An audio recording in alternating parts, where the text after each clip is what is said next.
Hello, good morning, good morning.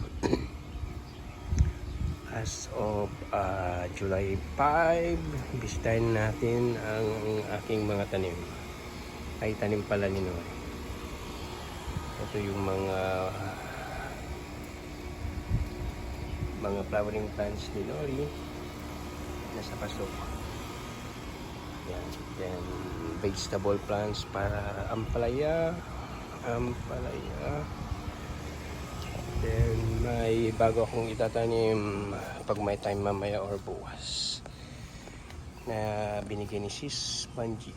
Ayan, okra,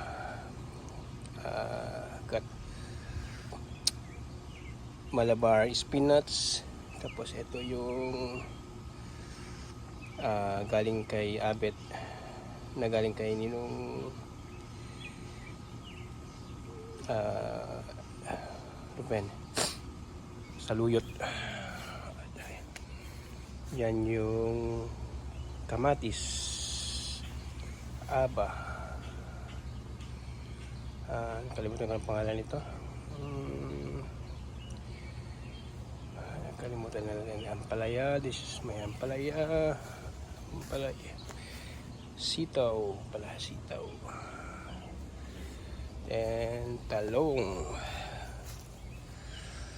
We have talong, kamatis. Ito yung snow peas daw. Snow peas. Sili. Marami tayong sili na nakapaso. Talong. Yan. May kamote din tayo. Nag-harvest kahapon si Lori. Yan, so masarap yung pagkain natin kahapon. May sili, namumunga na sili, talong, sili. Okay, meron tayong kalabasa.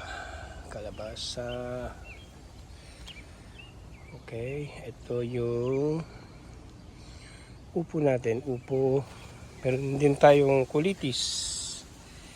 Yan, meron tayong cucumber. So, nag-harvest si Nori kahapon. Okay.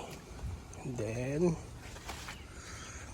merong lettuce.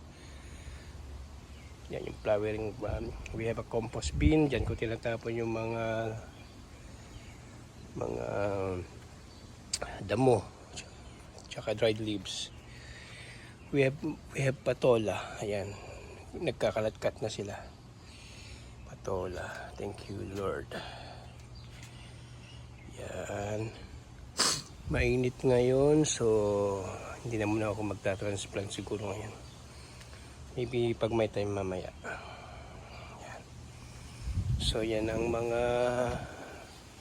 Yan, may bunga na yung sili. Bunga ng sili. Yan. Okay. So, hindi ko alam kung saan ko itatanim yung mga pinigay na seedlings. So, hanap tayo ng lugar mamaya. So, yan lang muna ang ating video ngayon for this Sunday,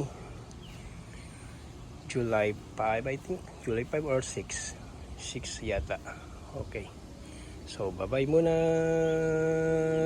Bye muna.